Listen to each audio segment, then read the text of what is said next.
Presiden terpilih Prabowo Subianto bertekad untuk meningkatkan kemitraan strategis dengan Turki pada saat pertemuannya dengan Erdogan. Institute for Development of Economics and Finance, INDEF, mendukung program makan bergizi gratis pada pemerintahan Prabowo Gibran mendatang. Kementerian Kesehatan memaparkan 2 intervensi sebagai upaya pencegahan stunting di tanah air. Sebanyak 3 terdakwa korupsi dalam kasus timah menjalani sidang perdana.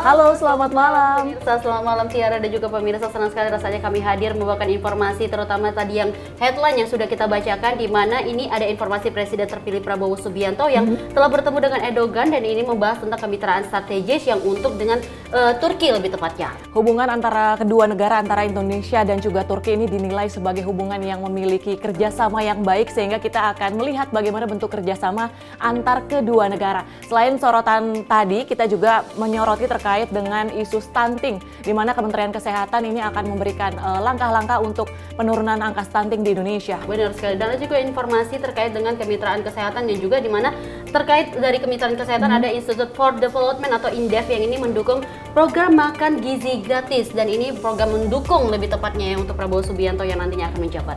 Dan ada kaitannya berarti antara makan bergizi gratis dengan tadi untuk memberantas ataupun menurunkan angka stunting di Indonesia. Selain informasi tadi, kami akan menghadirkan sejumlah informasi menarik lainnya bersama saya Tiara Dianti. Dan saya Dewi Manik Simo, informasi menyapa malam untuk Anda.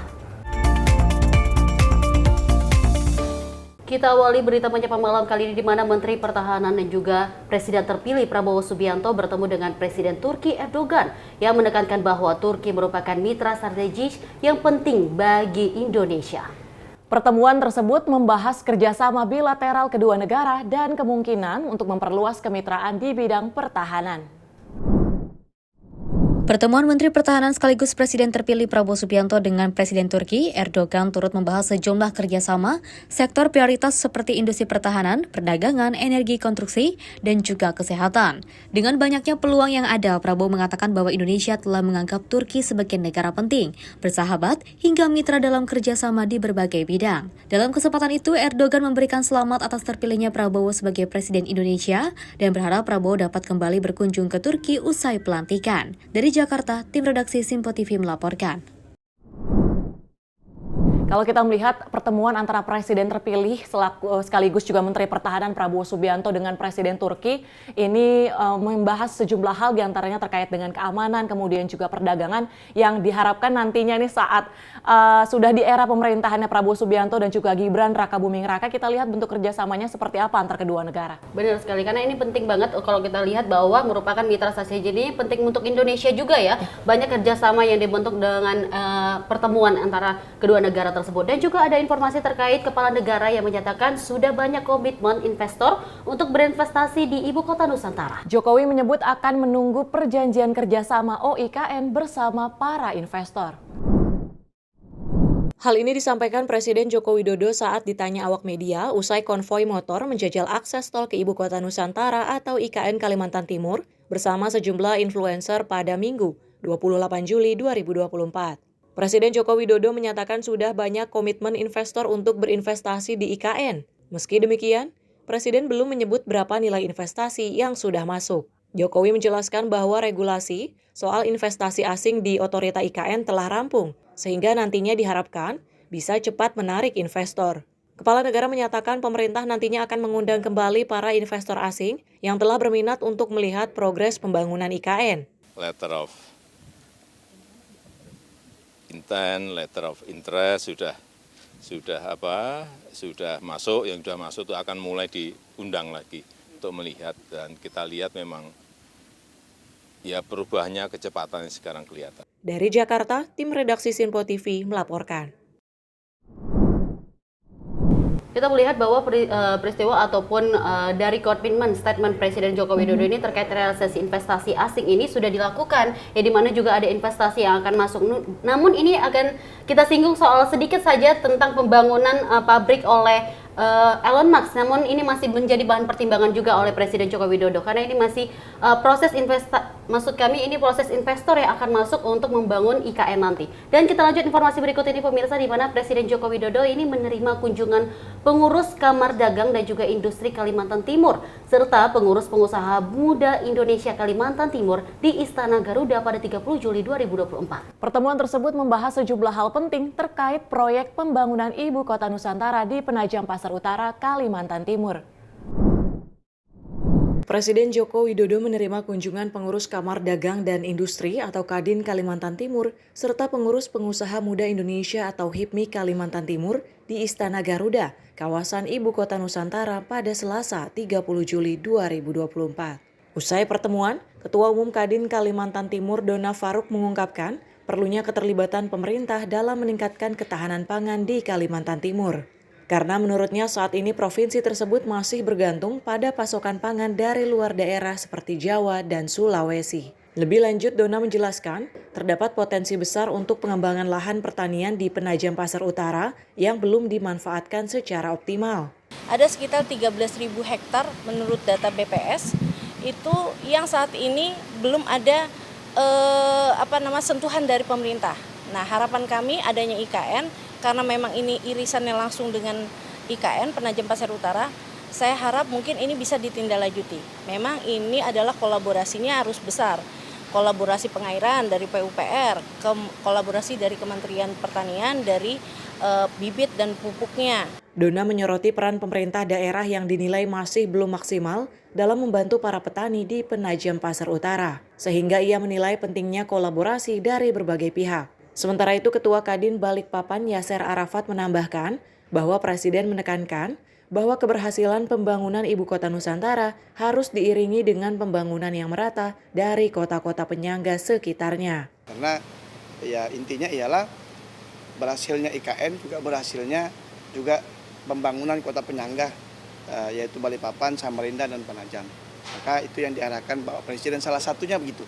Jokowi menekankan pentingnya peran Kadin dan HIPMI tidak hanya sebagai subkontraktor, melainkan sebagai pemain utama dalam proyek pembangunan IKN. Dari Jakarta, tim redaksi Sinpo TV melaporkan. Informasi selanjutnya, Wakil Presiden terpilih Gibran Rakabuming Raka menekankan bahwa ada sejumlah sektor yang harus digenjot untuk mendongkrak realisasi investasi. Ya, dimulai dari sektor energi hingga produk hasil hilirisasi dan juga usaha mikro, kecil, dan menengah atau UMKM. Ini dinilai perlu untuk terus dimaksimalkan. Hal tersebut disampaikan Gibran setelah mengunjungi Menteri Investasi Kepala Badan Koordinasi Penanaman Modal Bahlil Lahadalia. Dalam kunjungan tersebut, Gibran mendengarkan terkait kondisi investasi saat ini yang dijelaskan oleh Bahlil Lahadalia. Gibran mendengarkan penjelasan tentang realisasi investasi pada kuartal 2 2024 dan kinerja realisasi investasi UMKM hingga semester 1 2024. Dirinya mengatakan pemerintah harus terus melakukan pembenahan terkait investasi, khususnya terkait regulasi agar memudahkan investor melalui investasi di tanah air. Dengan adanya perbaikan regulasi akan meningkatkan minat investor untuk menanamkan modal di Indonesia. Beberapa sektor yang memang perlu digenjot. Tadi saya sudah bilang masalah lifting minyak, lalu juga masalah hilirisasi, itu kan sering saya sampaikan di masa debat kampanye. Tembaga, boksit, nikel yang sudah jalan sekarang dan kan sudah terbukti meningkatkan pendapatan negara. Dan sekali lagi, jangan melupakan UMKM dan juga regulasi-regulasi yang masih memperlambat investasi ini perlu dikejar lagi. Dan kemarin kita ke Kementerian Kominfo, itu ada beberapa regulasi juga yang sedikit memperlambat investasi digital. Ini ke depan harus ditindaklanjuti. Lebih lanjut, ia mengatakan bahwa hilirisasi sudah dilakukan terhadap sejumlah komoditas seperti tembaga, bauksit, dan nikel yang terbukti mendongkrak pendapatan negara. Dirinya menekankan bahwa UMKM harus terus dilibatkan dalam upaya peningkatan realisasi investasi. Dari Jakarta, Dio Malau, Sinpo TV, melaporkan.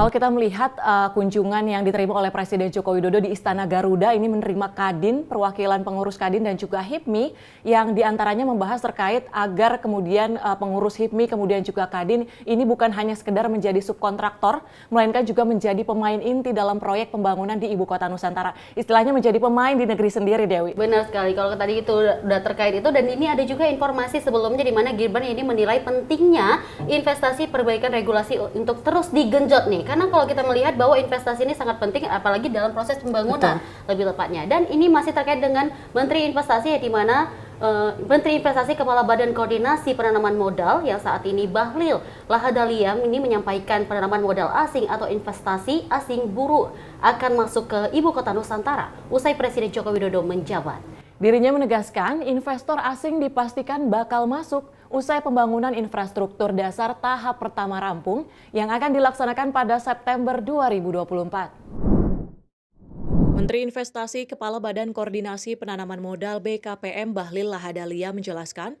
bahwa beberapa investor asing sudah mulai melakukan groundbreaking peletakan batu pertama. Tak hanya itu, beberapa investor asing pun juga sudah ada yang mulai masuk dan mendaftar sebagai antrian untuk investasi. Menteri Investasi Kepala Badan Koordinasi Penanaman Modal BKPM Bahlil Lahadalia menyampaikan, konstruksi investasi asing di atas bulan September dan Oktober, bahwa infrastruktur dasar tahap pertama dasar yang akan dibangun terlebih dahulu. Di atas bulan Oktober, karena kan sekarang infrastruktur dasarnya yang kita bangun dulu kan. Kemarin Pak Basuki menyampaikan bahwa infrastruktur dasarnya ini rata-rata akan selesai di bulan September, Oktober, November.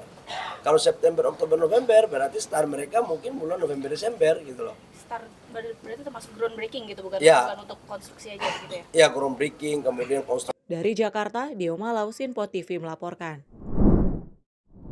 Dalam keterangan konferensi yang dilihat bahwa Bahlil ini menyebutkan investor asing akan masuk untuk dalam proses pembangunan Oktober 2024 dan ini akan menyinggung ada tempat untuk proses yang dimana nanti akan pertukaran atau lagi menjabatnya Presiden terpilih Prabowo Subianto dan juga Gibran Rakabuming Raka. Ya, jika dalam sebelumnya kalau Presiden Joko Widodo ini sempat menyinggung juga soal terkait investasi di Ibu Kota Nusantara yang sebenarnya untuk komitmen ini dinilai sudah banyak yang masuk, namun Presiden juga belum menyebutkan detail berapa jumlahnya. Kita akan melihat nanti di kepemimpinan Prabowo Gibran dan bagaimanakah jumlah investasi yang kemudian masuk untuk membangun Ibu Kota Nusantara. Kita akan kembali usai jeda, tetap di Menyapa Malam Sinpo TV.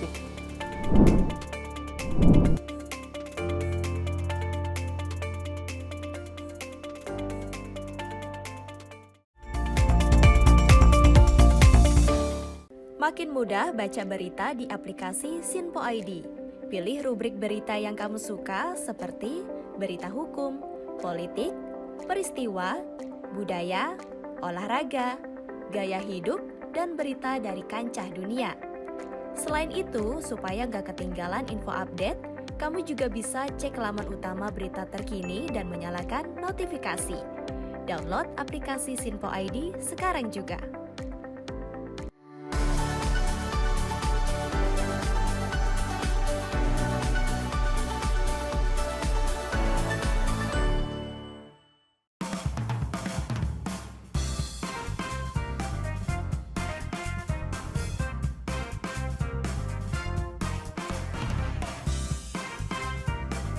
Informasi strategi ekonomi dan bisnis dengan host dan narasumber yang berpengalaman yang dikemas dalam program Beken, Bisnis Elit dan Keren.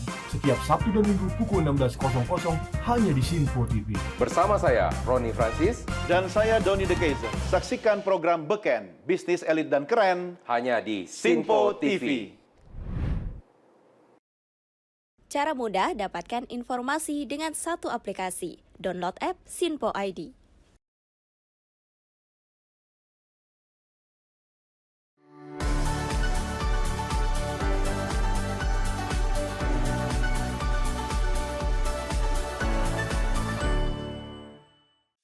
Halo, salam jumpa pemirsa. Kami kembali hadir dengan rangkaian informasi yang dihimpun dari berbagai penjuru dunia. Kami hadirkan rangkuman informasi terkini dari seluruh penjuru dunia, hanya untuk Anda. Informasi paling penting dan sajian berita menarik, kami sajikan hanya di Sinpo Dunia. Bersama saya Dewi Manik, inilah Sinpo Dunia selengkapnya untuk Anda. Jangan lewatkan Sinpo Dunia, setiap Senin hingga Jumat, di Sinpo TV.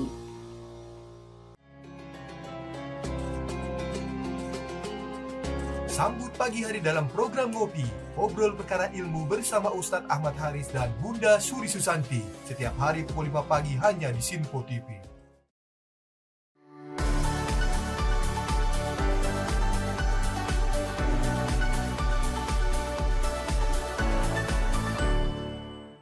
Sejumlah peristiwa penting dan bersejarah kami sampaikan secara langsung dari tempat kejadian secara real time dalam program Breaking News Sinpo TV. Saksikan terus Breaking News Sinpo TV. Halo, salam jumpa pemirsa. Senang sekali kita kembali hadir menjumpai Anda dalam Menyapa Malam ini. Rangkuman informasi berkualitas siap temani Anda di malam hari. Sajian berita teraktual yang menjadi pembicaraan kami hadirkan ke layar kaca. Laporan dari berbagai peristiwa kami sajikan ke ruang informasi Anda.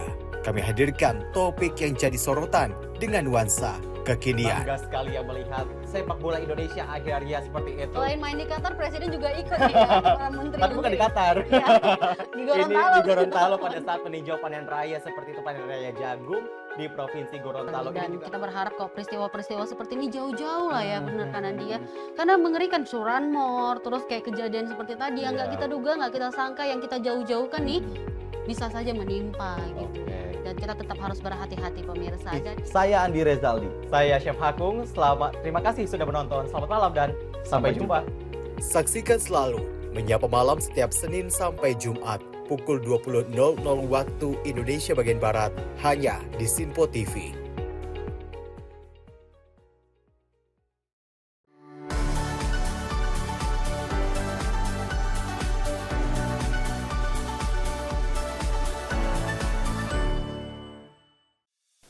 Apa kabar pemirsa? Senang sekali saya Sally Siregar dapat menjumpai Anda dalam Sinpo Dunia Sepekan. Kami temani akhir pekan Anda bersama sanak saudara dan keluarga tercinta. Dengan sajian informasi yang unik dan menarik dari berbagai negara. Pastinya kami akan memberikan berita yang unik dan menarik yang kami rangkum dalam Sinpo Dunia Sepekan. Jangan lewatkan Sinpo Dunia Sepekan setiap Sabtu dan Minggu hanya di Sinpo TV. Cara mudah dapatkan informasi dengan satu aplikasi. Download app Sinpo ID.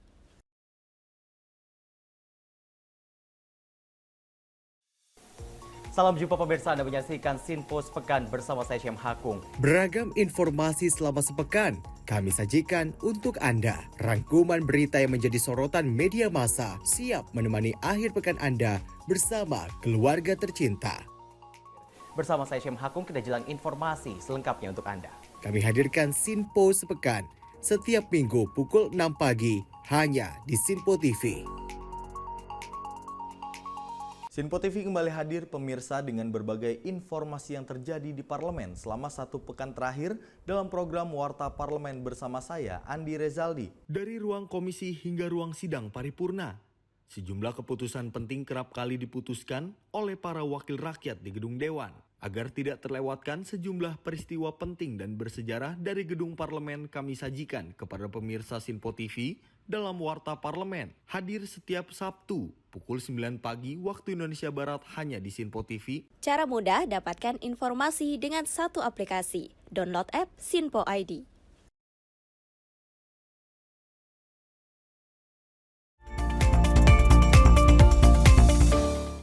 Kembali Anda menyaksikan Menyapa Malam dan kita lanjut informasi berikutnya di pemirsa. Gugus Tugas Sinkronisasi Prabowo Gibran ini menyampaikan telah menggelar pilot project program makan bergizi gratis di berbagai wilayah Indonesia.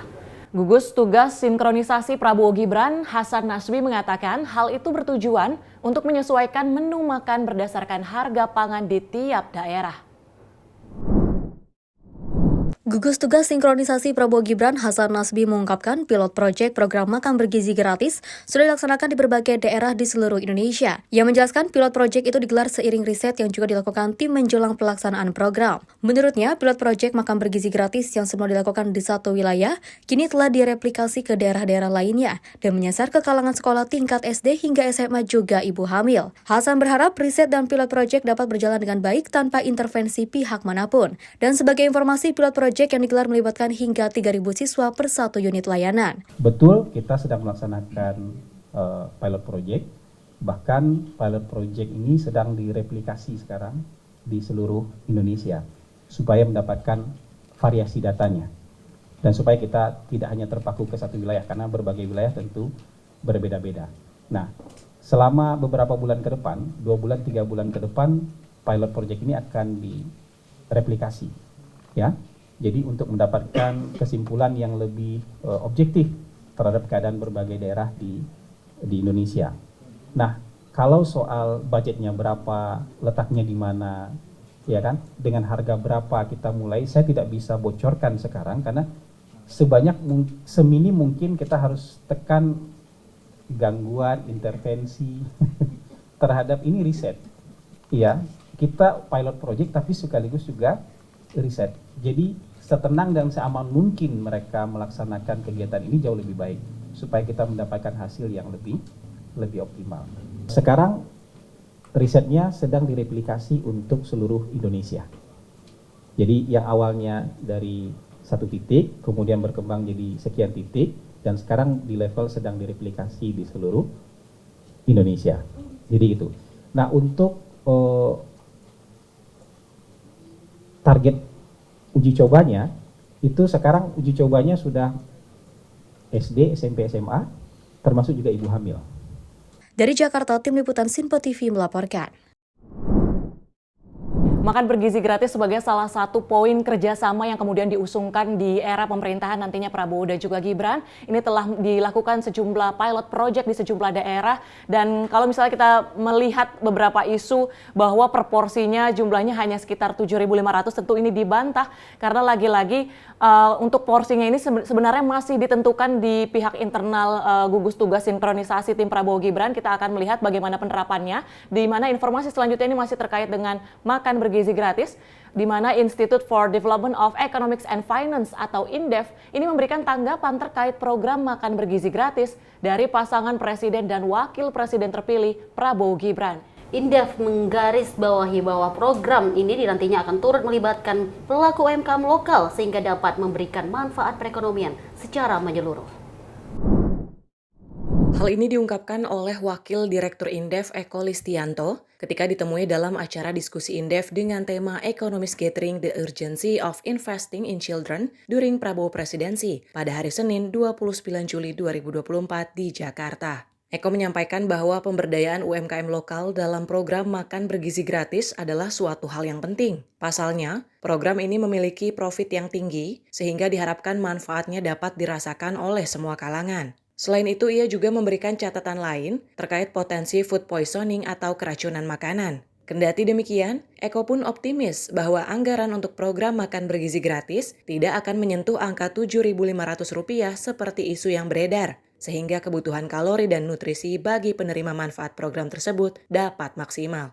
Harapannya sih sebetulnya nanti itu bisa ada lesson learn-nya, bisa direplikasi untuk katakanlah ribuan daerah ya, unit yang lain tadi itu yang akan mengelola kebijakan makan bergizi gratis ini begitu.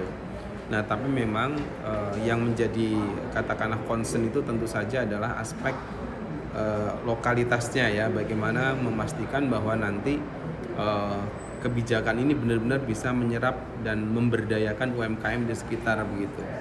Karena kalau tidak ya nanti ini kan kue yang besar, tentu saja ada profit yang besar.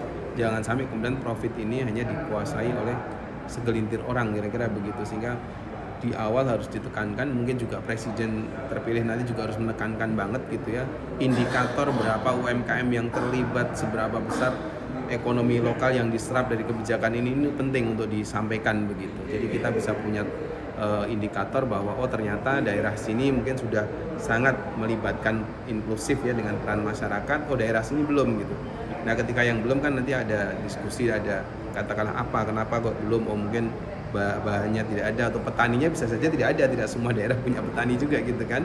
Sementara itu Sekjen BPP HIPMI sekaligus mantan anggota tim kampanye nasional Prabowo Gibran Angga Wira menyampaikan pendapatnya terkait kemungkinan adanya perbedaan harga bahan pangan di sejumlah wilayah penerima manfaat program makan bergizi gratis. Yang tadi saya sampaikan juga pastinya kan akan ada subsidi silang kan, tapi yang terpenting konten atau isinya itu sesuai dengan standar kalori yang dibutuhkan. Jadi jangan sampai misalnya yang di sini beda dengan yang di misalnya yang remote ya, karena kan yang terpenting kualitasnya. Kalau kualitasnya berbeda-beda kan pasti outputnya juga akan berbeda. Berarti angka itu bisa saja lebih tinggi ya? Angka itu kan rata-rata ya, rata-rata untuk seluruh Indonesia. Tapi bisa aja kalau yang misalnya daerah-daerah dengan sumber bahan bakunya yang efisien, pasti kan harganya lebih low. Yang jauh ya pastinya akan lebih mahal kan. Tapi kan itu dipukul rata-rata seluruh Indonesia. Yang dipastikan adalah setiap anak mendapatkan kalori yang sudah kita tetapkan dengan pola makan yang kita atur berubah ya, maksudnya menunya dan lain sebagainya, tapi standarnya kalorinya sudah kita tetapkan untuk anak usia sekian, misalnya SD sekian, SMP sekian. Menurut Anggawira, meskipun hingga saat ini belum ada kepastian terkait anggaran makan bergizi gratis untuk proporsinya, namun dirinya menyampaikan bahwa kemungkinan akan ada perbedaan anggaran per porsi menyesuaikan dengan daerah penerima manfaat. Kendati begitu, ia menegaskan bahwa hasilnya akan tetap sama, berkualitas karena telah mempertimbangkan aspek asupan nutrisi dan kalorinya. Dari Jakarta, Dio Malau, Sinpo TV melaporkan. Dari informasi tersebut kita melihat bahwa Indef ini turut mendukung untuk program makan bergizi gratis, yang juga kalau kita kulik ini adalah program yang akan dilakukan oleh UMKM lokal. Dan sementara kalau kita lihat juga ini dilirik kemudian oleh Kementerian Perikanan yang akan memberikan atau mendukung dengan mendorong gemar makan ikan. Ya, kita berharap untuk program makan ikan ini juga berdampak juga untuk program makan bergizi gratis. Dan kita lanjut informasi berikutnya di pemirsa, di mana Ketua Umum Ikatan Dokter Anak Indonesia Piprim Basarah Yanuarso ini merespon wacana program makan bergizi gratis pada pemerintahan Prabowo Gibran. Menurutnya, dengan anggaran tersebut, kebutuhan gizi anak baru dapat terpenuhi melalui sumber protein. Oleh karenanya, anggaran makan bergizi gratis untuk anak ini perlu diawasi secara ketat. Saya kira Indonesia kan kaya akan makanan lokal ya, protein lokal. Protein lokal itu kan kayak contoh nih, sate telur puyuh itu di tukang bubur 2.500. Sate ati ayam ya, itu juga di 2.500 ya. Itu saya kira proteinnya juga udah lumayan sih. Ya. Jadi masih bisa murah meriah asal kandungan gizinya diperhatikan. Jangan sampai dengan hanya cukup beli kerupuk misalkan ya, atau ya seperti itu. Dok, kalau terkait pemberian susu kemasan tuh masih perlu ngasih dok seperti susu protein? Ya susu mungkin komplementer aja ya, pelengkap aja dan tidak menjadi superfood ya. Jadi lebih baik anak-anak itu diberikan real food ya. Real food berupa makanan-makanan yang ada protein hewaninya, nabatinya, sayurannya, buah ya. Jangan dibiasakan anak-anak itu dengan ultra processed food sejak awal. Setuju dengan IDAI di mana untuk terkait anggaran ini harus diawasi secara ketat, karena kalau seperti yang kita tahu total ini 71 triliun di mana memang hingga saat ini proporsinya ini masih ditentukan dan juga menyesuaikan dari harga harga bahan makanan di setiap daerahnya. Nah, ini masih terkait dengan makan bergizi gratis di mana ahli gizi sekaligus Direktur Yayasan Kegizian Pengembangan Fortifikasi Pangan Indonesia Nina Sarjunani mengungkapkan rasa optimisnya bahwa program makan bergizi gratis ini dapat menurunkan angka stunting di Indonesia. Diketahui bahwa ini program makan bergizi gratis merupakan program unggulan dari pasangan presiden dan wakil presiden terpilih Prabowo Gibran. Hal ini diungkapkan Nina usai menghadiri acara diskusi Indef dengan tema Economist Gathering the Urgency of Investing in Children during Prabowo Presidency pada hari Senin 29 Juli 2024 di Jakarta. Nina menyampaikan bahwa 1000 hari pertama anak adalah fase yang begitu penting. Fase ini dimulai dari sejak anak masih di dalam kandungan hingga berusia 2 tahun. Jadi sebetulnya kan kalau kita bicara the first 1000 days of life ya, itu diawali dari dalam kandungan sampai dengan anak itu lahir dan berulang tahun 2 tahun. Nah, yang makan gratis ini relevan karena yang mau disasar juga adalah ibu hamil. Ibu hamil dan juga ibu menyusui rasanya ya, ibu menyusui. Jadi ibu-ibu yang nanti akan mendapatkan asupan gizi yang secara makro dan mikronya itu cukup, dia akan kehamilannya akan kehamilan yang normal. Karena kalau ibunya ini anemi, dia punya kecenderungan untuk melahirkan anak dengan berat badan lahir rendah. Nah, dengan asupan makanan yang bagus ini nanti mudah-mudahan sih ya, mudah-mudahan status gizi ibunya naik sehingga anak yang dilahirkan itu adalah anak dengan tinggi badan yang cukup dan berat badan yang normal. Dan mudah-mudahan dia akan mendapatkan asupan gizi yang bagus sehingga sampai dengan dia berulang tahun, di 2 tahun dia tumbuh seperti kurva pertumbuhan yang seharusnya. Jadi tinggi badannya cukup, berat badannya cukup, yang mencegah anak itu menjadi anak yang pendek atau anak stunted ya. Kalau stunting itu kan fenomenanya, tapi kalau anaknya itu anak stunted, anak yang pendek.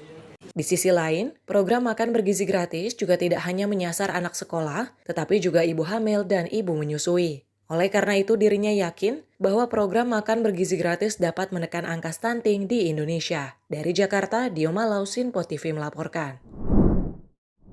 Menanggapi proses tersebut di mana Presiden Joko Widodo ini menyatakan saat ini angka penurunan stunting tidak sebanyak pada masa sebelumnya. Meski begitu, pemerintah ini akan tetap berusaha untuk mencapai target stunting di bawah 14% secara nasional. Hal ini disampaikan Presiden Joko Widodo usai meninjau Pekan Imunisasi Nasional di Posyandu Rajawali 3, Kabupaten Jayapura, Papua pada Selasa 23 Juli 2024. Dalam kesempatan itu, Kepala Negara menyatakan pada awal pemerintahannya, stunting berkurang dari 37% menjadi 21%. Namun saat ini angka penurunan stunting tidak sebanyak pada masa-masa sebelumnya. Dari angka 21% menuju ke 14% dinilai tidak secepat sebelumnya. Presiden menekankan bahwa stunting bukan hanya menyangkut makanan bergizi, melainkan juga sanitasi lingkungan, tempat tinggal, air bersih. Dirinya juga menegaskan bahwa semua faktor harus terkonsolidasi dengan baik. Meski demikian, Presiden menyatakan pihaknya akan tetap berusaha untuk terus menekan penurunan stunting hingga di bawah 14%. Ya, kita tahu angka penurunannya, tahu. Memang sebelumnya agak tebal, sekarang mulai tipis, tapi kita tetap berusaha agar kita kan menuju ke di bawah 14. Dari Jakarta, tim redaksi Sinpo TV melaporkan. Dan menanggapi hal tersebut di mana Kementerian Kesehatan ini menjelaskan ada 2 intervensi dalam upaya pencegahan stunting di Indonesia. Ini guna menekan angka stunting di bawah 14%. Kepala Biro Komunikasi dan Pelayanan Publik Kementerian Kesehatan menyebut akses KB, akses terhadap air bersih, hingga pola asuh ini menjadi penyebab stunting di luar aspek kesehatan. Ya, kan kita tahu ya sesuai tentunya peraturan pemerintah yang mengatakan bahwa kan ada 2 intervensi ya pada upaya penanganan pencegahan stunting. Jadi kita sekarang nggak bilang lagi bahwa upaya penanganan stunting ya, tapi upaya pencegahan stunting itu jadi sebelum anaknya jatuh stunting kita sudah lakukan intervensi. Nah, ada 2 kan memang intervensi yang kita ketahui. Yang pertama spesifik, yang kedua adalah sensitif, ya kan? Nah, spesifik ini kan sudah jelas adalah beberapa intervensi-intervensi yang menyasar kepada beberapa sasaran. Tapi kita harus ingat intervensi spesifik ini hanya berkontribusi 30% dari upaya pencegahan stunting. 70% itu pada intervensi yang sensitif, itu mulai dari misalnya akses kepada air bersih, akses KB, jaminan perlindungan, kemudian juga pola asuh dan sebagainya. Dan ini berada di luar sektor kesehatan. Makanya kemudian kalau kita lihat penanganan stunting itu lead sektornya dari BKKBN karena lebih banyak tentunya bagaimana tadi intervensi yang sensitif itu yang betul-betul 70% tadi memberikan kontribusi terhadap penanganan stunting. Jadi kalau di sisi Kementerian Kesehatan adalah kita tahu upaya pencegahan stunting itu harus dimulai sebelum masa kelahiran atau malah masa kehamilan ya. Jadi oleh karena itu beberapa program ya mulai dari remaja putri, pemberian tablet tambah darah untuk remaja putri, kemudian screening anemia pada remaja putri itu kita lakukan karena supaya remaja putri kita itu sudah dari usia remajanya itu sudah tidak kekurangan darah atau anemia. Karena kekurangan darah yang buruk tuh pada saat nanti dia menjadi seorang ibu yang sedang hamil, kalau dia kondisi anemianya itu sudah lama, itu pasti akan mempengaruhi kualitas janin yang dia kandungnya. Karena artinya kualitas bahwa ibu yang mengalami anemia yang lama itu kan harus diterapi supaya dia tidak anemia pada saat kehamilan. Nah, itu pasti butuh waktu. Nah, oleh karena itu kita pastikan bahwa remaja putri itu harus tidak anemia dan kita lakukan program misalnya screening. Ibu hamil juga begitu, kita lakukan ANC 6 kali untuk memastikan ya berat badan dan sebagainya sampai dengan bayi dan balita dan pemberian makanan tambahan. Dan salah satunya adalah pemberian imunisasi. Jangan lupa ya bahwa pemberian imunisasi itu salah satu upaya pencegahan stunting. Jika kita melihat dari tayangan sebelumnya di mana Presiden Joko Widodo ini juga menyoroti terkait isu stunting, jika memang di awal pemerintahannya angka stunting ini menurun bisa dinilai signifikan dari 37% kemudian ke sekitar 21%. Namun memang untuk di akhir masa kepemerintahannya ini dinilai sulit untuk mencapai angka di bawah 14%. Namun meskipun demikian pemerintah melalui Kementerian Kesehatan ini terus berusaha untuk menurunkan angka stunting di bawah angka 14%, Dewi. Benar sekali. Dan upaya ini kalau kita melihat bahwa banyaknya pihak kesehatan juga ini meninjau kembali hal-hal yang untuk crowded, apalagi kalau membahas tentang stunting dalam program anak dan juga untuk ibunya sendiri ini masih digencatkan lagi oleh pemerintah Indonesia untuk dapat memproses atau melakukan proses untuk menuntaskan stunting di Indonesia tepatnya. Dan pemirsa jangan kemana-mana, kami akan kembali usai jeda berikut karena nantinya ini pemirsa akan menyaksikan Sinpo International News Report.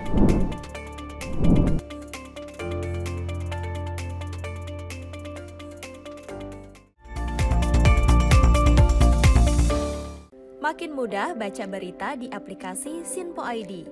Pilih rubrik berita yang kamu suka seperti berita hukum, politik, peristiwa, budaya, olahraga, gaya hidup, dan berita dari kancah dunia.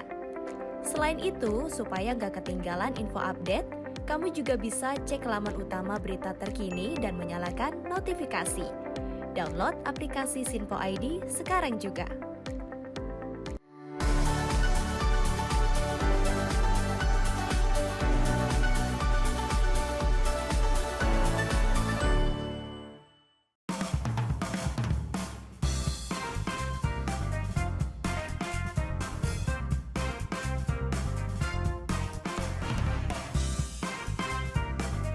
Informasi strategi ekonomi dan bisnis dengan host dan narasumber yang berpengalaman yang dikemas dalam program Beken, Bisnis Elit dan Keren. Setiap Sabtu dan Minggu pukul 16.00 hanya di Sinpo TV. Bersama saya, Roni Francis. Dan saya, Doni De Keizer. Saksikan program Beken, Bisnis Elit dan Keren. Hanya di Sinpo TV.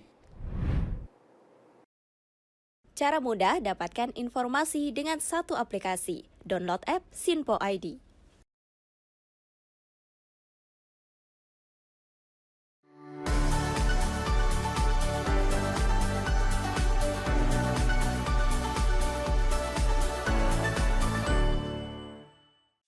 Halo, salam jumpa pemirsa. Kami kembali hadir dengan rangkaian informasi yang dihimpun dari berbagai penjuru dunia. Kami hadirkan rangkuman informasi terkini dari seluruh penjuru dunia hanya untuk Anda. Informasi paling penting dan sajian berita menarik kami sajikan hanya di Sinpo Dunia. Bersama saya Dewi Manik, inilah Sinpo Dunia selengkapnya untuk Anda. Jangan lewatkan Sinpo Dunia setiap Senin hingga Jumat di Sinpo TV.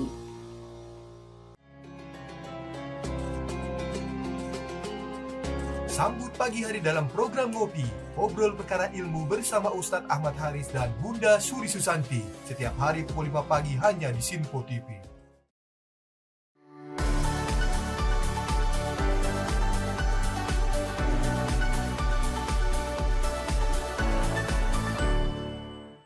Sejumlah peristiwa penting dan bersejarah kami sampaikan secara langsung dari tempat kejadian secara real time dalam program Breaking News Sinpo TV.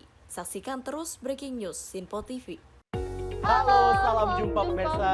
Senang sekali kita kembali hadir menjumpai Anda dalam Menyapa Malam ini. Rangkuman informasi berkualitas siap temani Anda di malam hari. Sajian berita teraktual yang menjadi pembicaraan kami hadirkan ke layar kaca. Laporan dari berbagai peristiwa kami sajikan ke ruang informasi Anda. Kami hadirkan topik yang jadi sorotan dengan nuansa kekinian. Bangga sekali yang melihat sepak bola Indonesia akhirnya seperti itu. Selain main di Qatar, Presiden juga ikut nih ya, para menteri. Tapi bukan di Qatar. Ya, di Gorontalo. Ini di Gorontalo pada saat meninjau panen raya seperti itu, panen raya jagung di Provinsi Gorontalo. Dan kita berharap kok peristiwa-peristiwa seperti ini jauh-jauh lah ya, benar kan Andi ya. Karena mengerikan curanmor, terus kayak kejadian seperti tadi yang nggak kita duga, nggak kita sangka, yang kita jauh-jauhkan nih bisa saja menimpa gitu. Dan kita tetap harus berhati-hati pemirsa. Saya Andi Rezaldi, saya Chef Hakung. Terima kasih sudah menonton. Selamat malam dan sampai jumpa. Saksikan selalu Menyapa Malam setiap Senin sampai Jumat pukul 20.00 waktu Indonesia bagian Barat hanya di Sinpo TV.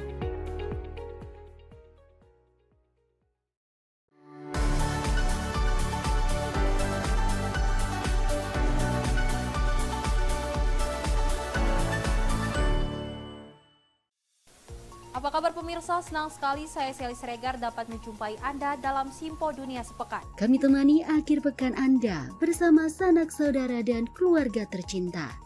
Dengan sajian informasi yang unik dan menarik dari berbagai negara.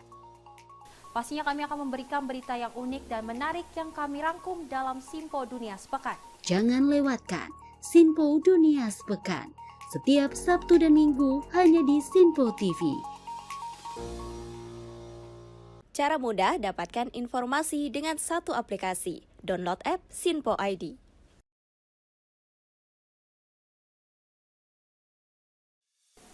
Salam jumpa pemirsa, Anda menyaksikan Sinpo Sepekan bersama saya Syem Hakung. Beragam informasi selama sepekan kami sajikan untuk Anda. Rangkuman berita yang menjadi sorotan media massa siap menemani akhir pekan Anda bersama keluarga tercinta.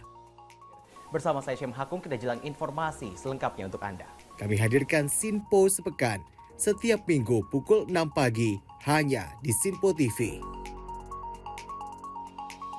Sinpo TV kembali hadir pemirsa dengan berbagai informasi yang terjadi di parlemen selama satu pekan terakhir dalam program Warta Parlemen bersama saya, Andi Rezaldi. Dari ruang komisi hingga ruang sidang paripurna, sejumlah keputusan penting kerap kali diputuskan oleh para wakil rakyat di gedung Dewan. Agar tidak terlewatkan sejumlah peristiwa penting dan bersejarah dari gedung parlemen kami sajikan kepada pemirsa Sinpo TV dalam Warta Parlemen. Hadir setiap Sabtu pukul 9 pagi waktu Indonesia Barat hanya di Sinpo TV. Cara mudah dapatkan informasi dengan satu aplikasi. Download app Sinpo ID.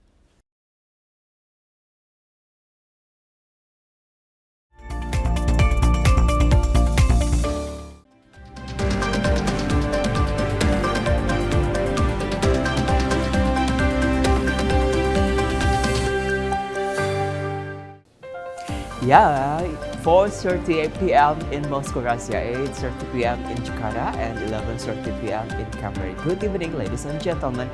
It's time for Sinpo International News Report. I'm Vira Ananta, coming back for you. The first one, China's Foreign Minister spokesperson Lian Jian attended a press conference in Beijing, China. In his speech, he addressed various public protests that alleged indication of fraud in the Venezuelan presidential election won by President Nicolas Maduro. Lian Jian stated that China believes Venezuela is capable of handling its internal issues on its own. Venezuelan President Nicolas Maduro has won the presidential election again. In response to this victory, China's Minister of Foreign Affairs spokesperson Lian Jian congratulated President Nicolas Maduro on his re-election. Lian Jian hopes that the relationship between the two countries can be further strengthened for cooperation with China. Lian Jian also added that even though Venezuela is currently in a fragile state with many protests from other countries, the accuracy of the Venezuelan presidential election result, this being President Nicolas Maduro's third victory, with 50% of the vote compared to his opponent 44%. It is important to respect the decision made by the Venezuelan people in re-electing Nicolas Maduro. He stated that all parties should respect to the choice made by the Venezuelan people, and also believes that Venezuela has the capacity to handle its internal affairs effectively. Even in the face of protests in other cities in Venezuela claiming fraud and disruption in the presidential election. However, Lin Jian reiterated that this is Venezuela's responsibility, and he believes Venezuela can manage its international matters. 你提到的这个所谓联盟，向来恶意炒作涉华问题，散播涉华的谎言、谣言，毫无公信力可言。世界上只有一个中国，台湾是中国领土不可分割的一部分。台湾问题纯属中国内政，不容任何外部势力干涉。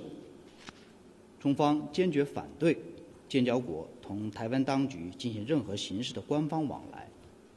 我们奉劝有关议员摒弃意识形态偏见，停止利用台湾问题干涉中国内政，多做有益于双边关系的事，而不是。Mai Siregar, Sinpo International News Report. We move to Iran when top leader of Hamas Ismail Haniyeh was killed in the city of Tehran, Iran, to the local time. He was allegedly killed by Israeli intelligence while staying in a place in the area of the city of Tehran. Haniyeh visited Iran as an invited guest at the inauguration of the latest Iranian president, Masoud Pezeshkian, last Tuesday. Top Hamas political leader Ismail Haniyeh was killed and assassinated in the Tehran capital of Iran today, where he had been attending the inauguration ceremony of Iran's president-elect Masoud Pezeshkian, Tehran, on last Tuesday. The Islamic Revolutionary Guard Corps (IRGC) announced that Haniyeh and one of his bodyguards were killed when their residence was attacked in Tehran. It gave details on how Haniyeh was killed, and the IRGC said the attacks was under investigation. However, the group that governs Gaza suspected Mossad was the brains of this murder.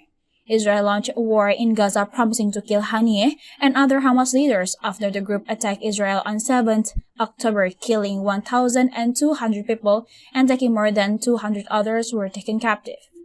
Al Jazeera's Hani Mahmoud said the killing was significant for the people of Gaza because he was the leader of negotiations they hoped would lead to a ceasefire.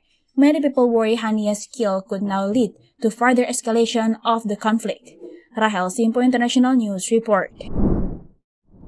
For the first time in history, trilateral relations between the United States, Japan, and the Republic of Korea discussed the trilateral security cooperation frameworks in Tokyo, Japan last week. The cooperation discussed collaboration between countries to maintain peace in the country, particularly in the Indo-Pacific area. The Minister of Defense from each country, which is Japan, America, and South Korea, worked together on the mission of maintaining peace between countries, particularly in the Indo-Pacific region. This historic meeting took place last week, located in Tokyo City, Japan.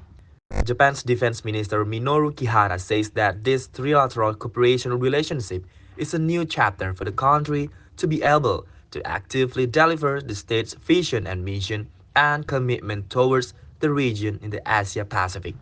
The three countries signed a memorandum of understanding on the security cooperation framework. After this meeting, Japan hosts a meeting foreign minister containing Australia, India, and the United States, which called Quad. 第3号がオンラインで開催されました。今回の会談は歴史上初めての東京開催で、会談後には日米韓の安全保障協力枠組みの覚書に署名をする予定となっています。日米韓3カ国協力枠の歴史的な会合に名実ともに新たな段階を迎えることになります。Max Oller, Simple International News Report. talk in our country. In a bilateral meeting with a foreign minister of New Zealand, Indonesia state its readiness to cooperate with New Zealand in the context of advanced economic cooperation and development in the Pacific regions. In this case, the country affirmed supporting Indonesian sovereignty and engagement in the Pacific. Indonesian Foreign Minister Retno Marsudi met with the Minister of Foreign Affairs of New Zealand, Winston Peters, at the Joint Ministerial Commission, JMC, last Thursday in Auckland, New Zealand. In this meeting, Indonesia not only discussed bilateral issues of both countries, but also discussed world issues including Myanmar and Palestine. Bilateral relations between Indonesia and New Zealand have been going on for 66 years. Retno Marsudi discussed 6 main things with Winston regarding all aspects of economic improvement between the two countries.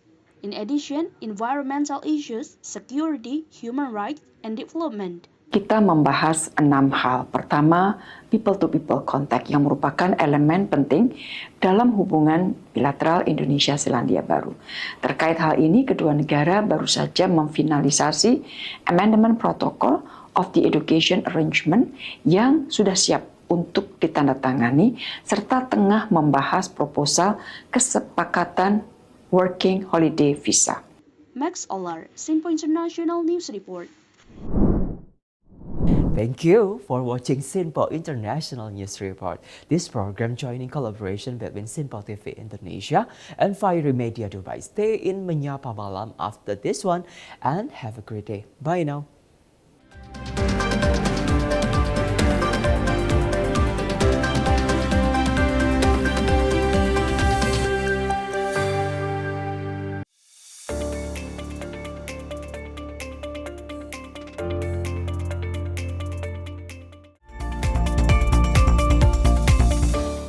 Makin mudah baca berita di aplikasi Sinpo ID. Pilih rubrik berita yang kamu suka seperti berita hukum, politik, peristiwa, budaya, olahraga, gaya hidup, dan berita dari kancah dunia. Selain itu, supaya nggak ketinggalan info update, kamu juga bisa cek laman utama berita terkini dan menyalakan notifikasi. Download aplikasi Sinpo ID sekarang juga.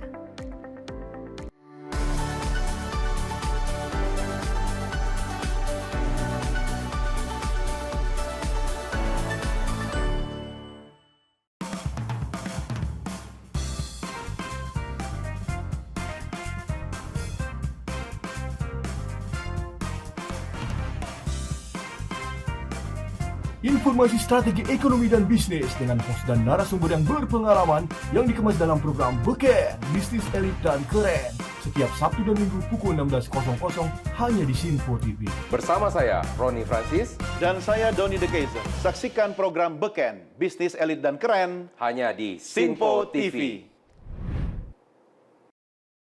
Cara mudah dapatkan informasi dengan satu aplikasi. Download app Sinpo ID.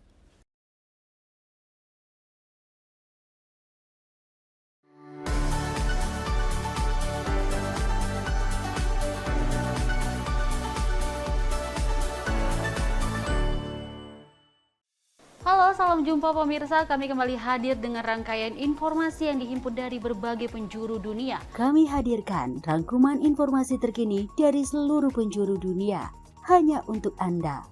Informasi paling penting dan sajian berita menarik kami sajikan hanya di Sinpo Dunia. Bersama saya Dewi Manik, inilah Sinpo Dunia selengkapnya untuk Anda. Jangan lewatkan Sinpo Dunia setiap Senin hingga Jumat di Sinpo TV.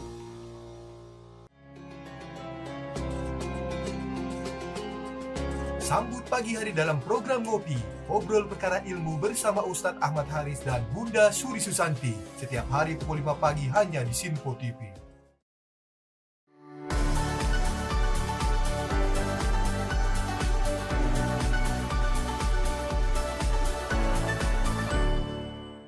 Sejumlah peristiwa penting dan bersejarah kami sampaikan secara langsung dari tempat kejadian secara real time dalam program Breaking News Sinpo TV. Saksikan terus Breaking News Sinpo TV. Halo, salam jumpa pemirsa. Senang sekali kita kembali hadir menjumpai Anda dalam Menyapa Malam ini. Rangkuman informasi berkualitas siap temani Anda di malam hari. Sajian berita teraktual yang menjadi pembicaraan kami hadirkan ke layar kaca. Laporan dari berbagai peristiwa kami sajikan ke ruang informasi Anda. Kami hadirkan topik yang jadi sorotan dengan nuansa kekinian. Bangga sekali yang melihat sepak bola Indonesia akhir-akhir seperti itu. Selain main di Qatar, Presiden juga ikut nih ya, para menteri. Tapi bukan di Qatar. Ya, di Gorontalo. Ini di Gorontalo pada saat meninjau panen raya seperti itu, panen raya jagung di Provinsi Gorontalo. Dan kita berharap kok peristiwa-peristiwa seperti ini jauh-jauh lah ya, benar kan dia. Karena mengerikan curanmor, terus kayak kejadian seperti tadi yang nggak kita duga, nggak kita sangka, yang kita jauh-jauhkan nih bisa saja menimpa gitu. Dan kita tetap harus berhati-hati pemirsa. Saya Andi Rezaldi, saya Chef Hakung. Terima kasih sudah menonton. Selamat malam dan sampai jumpa. Saksikan selalu Menyapa Malam setiap Senin sampai Jumat pukul 20.00 waktu Indonesia bagian Barat hanya di Sinpo TV.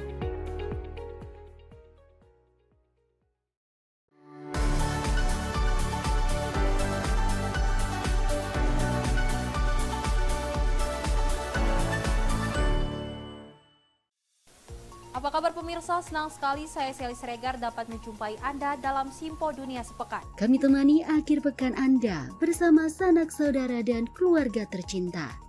Dengan sajian informasi yang unik dan menarik dari berbagai negara.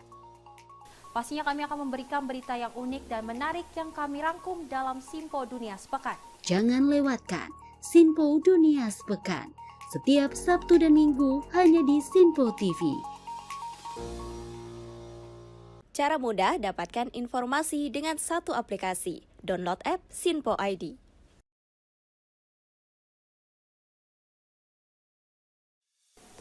Salam jumpa pemirsa, Anda menyaksikan Sinpo Sepekan bersama saya Syem Hakung. Beragam informasi selama sepekan kami sajikan untuk Anda. Rangkuman berita yang menjadi sorotan media massa siap menemani akhir pekan Anda bersama keluarga tercinta. Bersama saya Syem Hakung, kita jelang informasi selengkapnya untuk Anda. Kami hadirkan Sinpo Sepekan setiap minggu pukul 6 pagi hanya di Sinpo TV. Sinpo TV kembali hadir pemirsa dengan berbagai informasi yang terjadi di parlemen selama satu pekan terakhir dalam program Warta Parlemen bersama saya, Andi Rezaldi. Dari ruang komisi hingga ruang sidang paripurna, sejumlah keputusan penting kerap kali diputuskan oleh para wakil rakyat di gedung Dewan. Agar tidak terlewatkan sejumlah peristiwa penting dan bersejarah dari gedung parlemen kami sajikan kepada pemirsa Sinpo TV dalam Warta Parlemen. Hadir setiap Sabtu pukul 9 pagi waktu Indonesia Barat hanya di Sinpo TV. Cara mudah dapatkan informasi dengan satu aplikasi. Download app Sinpo ID.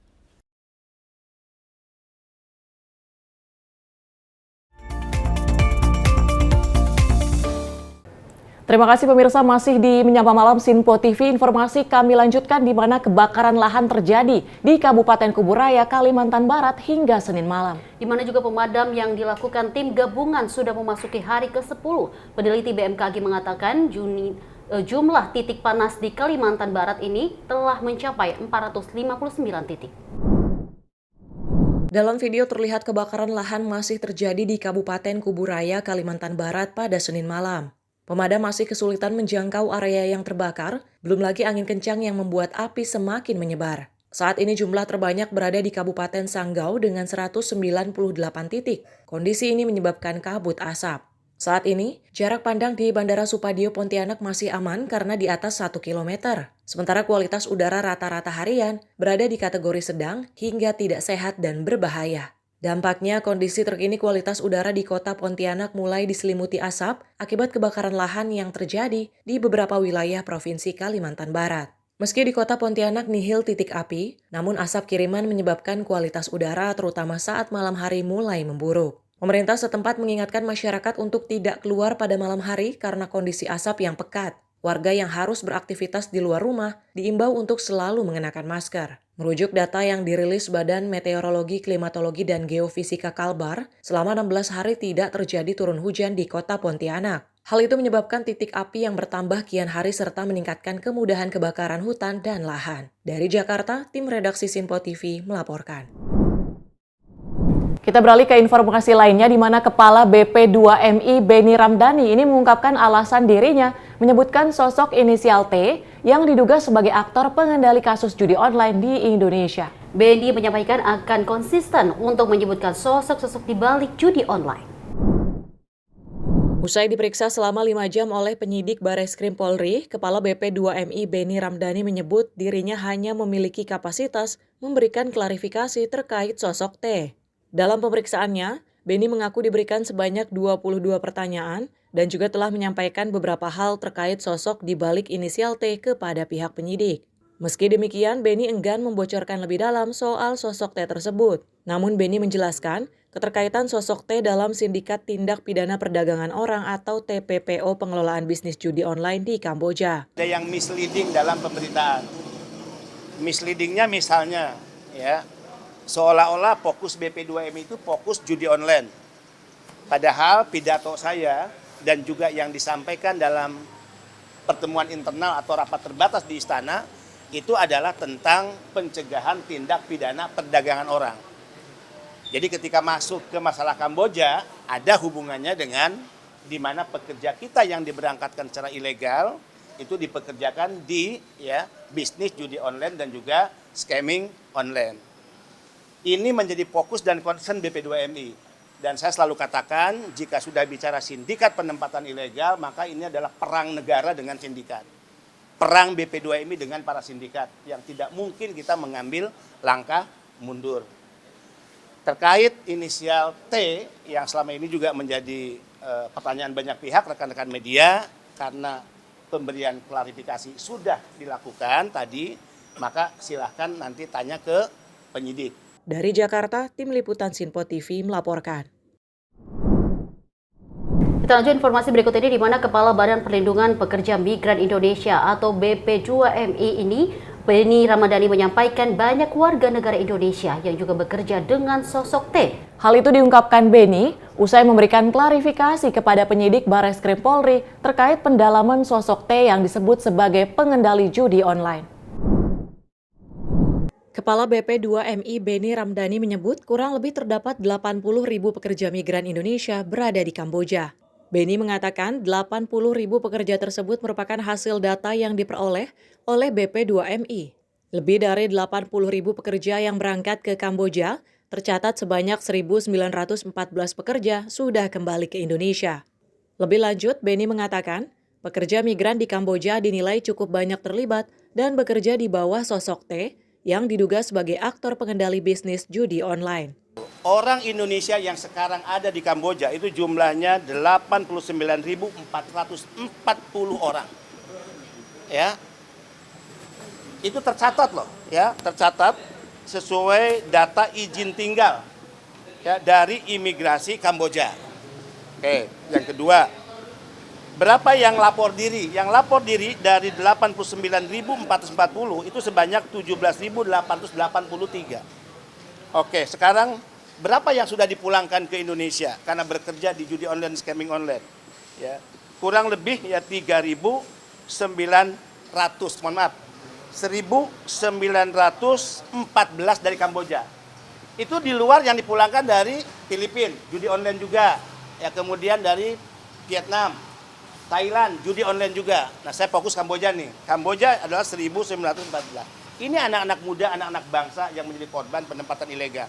Standing posisi saya, fokus dan concern BP2MI adalah perang melawan sindikat penempatan ilegal. Dari Jakarta, Tim Liputan Sinpo TV melaporkan.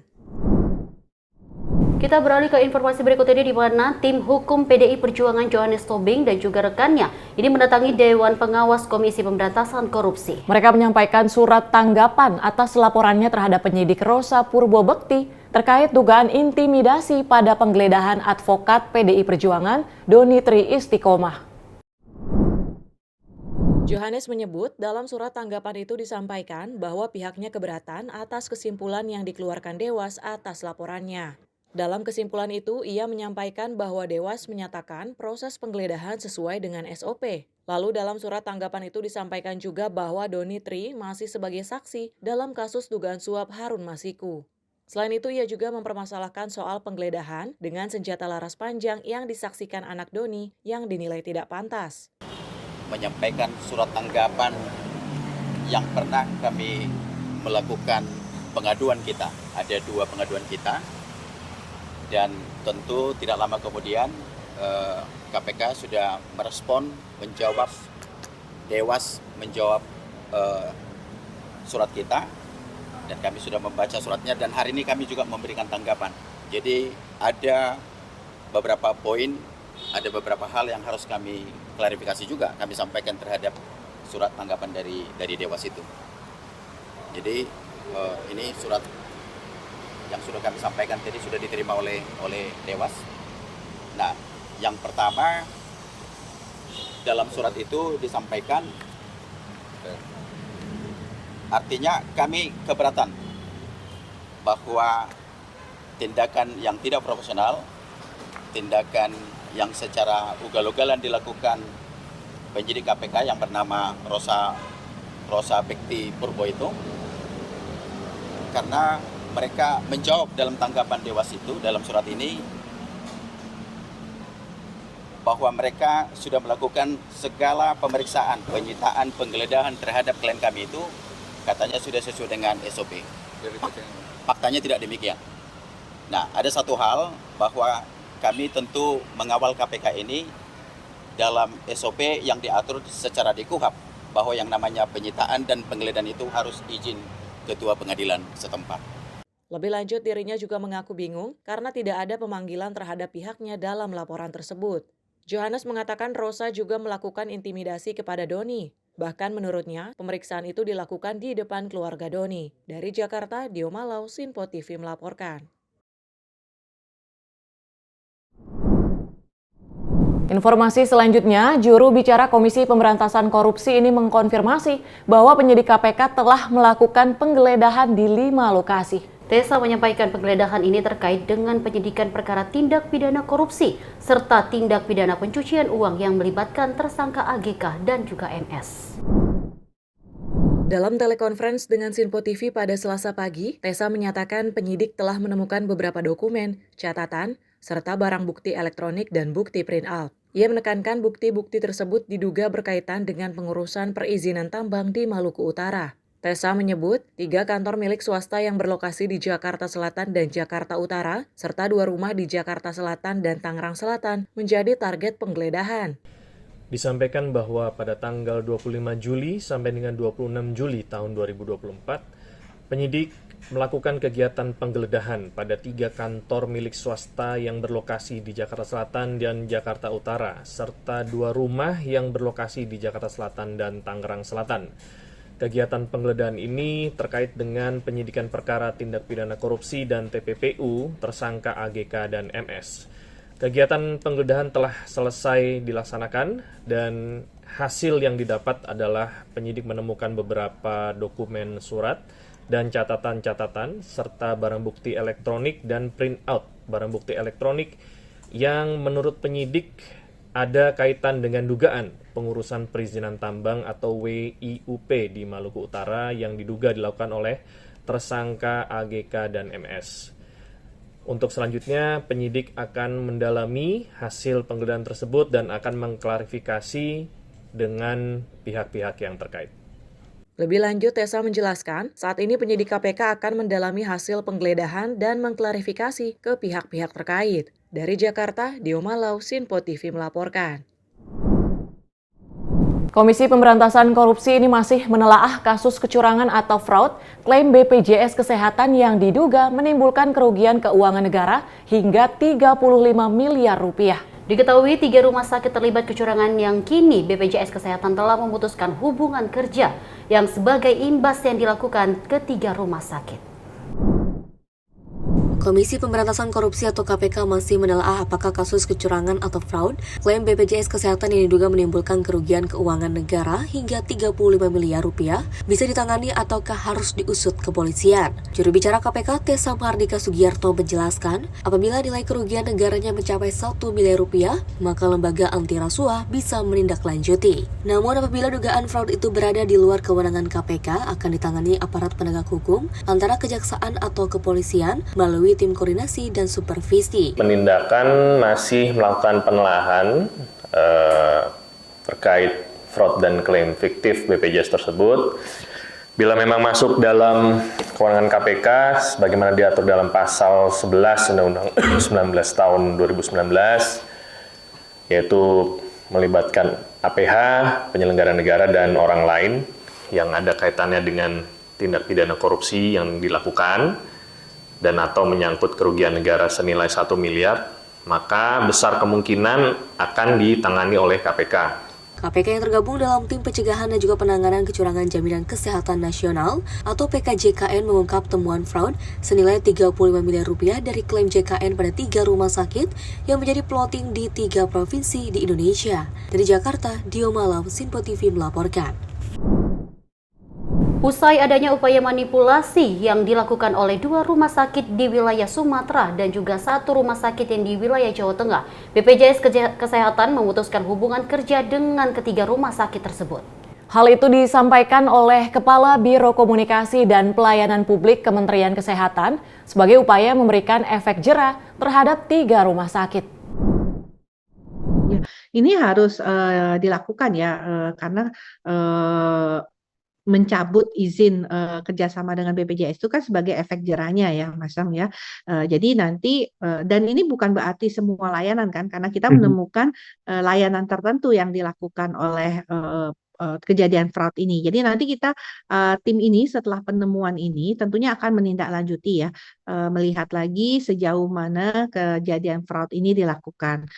Dan efek jerah tadi, pemberhentian kerjasama itu kan bisa dalam waktu tertentu ya, jadi tidak seterusnya ya kan, karena tentunya masyarakat akan mengalami kekurangan pelayanan. Tapi di sisi lain juga ini kan haknya masyarakat, nggak boleh dong masyarakat itu kemudian haknya yang dia tidak dapatkan kemudian diklaim sebagai layanan kesehatan. Jadi itu adalah salah. Jadi tentunya kita tetap harus menegakkan sesuai dengan aturan. Masyarakat yang akan mendapatkan akses pelayanan, kita tahu masih ada vaskes-vaskes lain, dan ini pasti akan dipikirkan ya oleh BPJS untuk kemudian mengalihkan layanan yang selama ini didapatkan dari rumah sakit tersebut ke rumah sakit atau vaskes lainnya. Jadi sebenarnya masyarakat tidak akan rugi.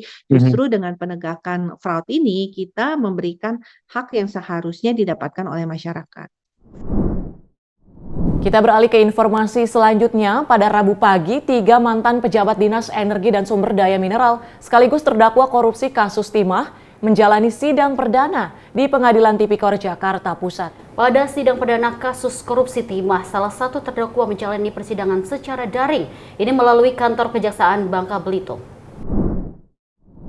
Kasus korupsi timah ini merugikan negara dengan angka yang fantastis ratusan triliun rupiah. Jadi agenda sidang perdana yang dilaksanakan pada hari ini adalah salah satunya mendengarkan dakwaan dari jaksa penuntut umum terhadap para terdakwa. Benar sekali, dari 3 terdakwa yang kita lihat tadi bahwa ada 1 yang menjalani proses sidang ini secara daring. Dan kalau kita mengulik lagi, proses ini udah melibatkan 21 dibilang 21 tersangka, yang dimana 21 tersangka ini salah satunya adalah suami dari Sandra Dewi, dan dimana kita juga berharap untuk ini dituntaskan kembali karena kerugian ini tidak main-main tadi angkanya. Dengan angka jumlah 300 triliun ini merugikan negara sekali. Dan informasi tadi menutup perjumpaan kita kali ini pemirsa. Saya Dewi Madik dan saya Tiara Dianti mewakili kerabat kerja yang bertugas pamit undur diri. Terima kasih dan sampai jumpa.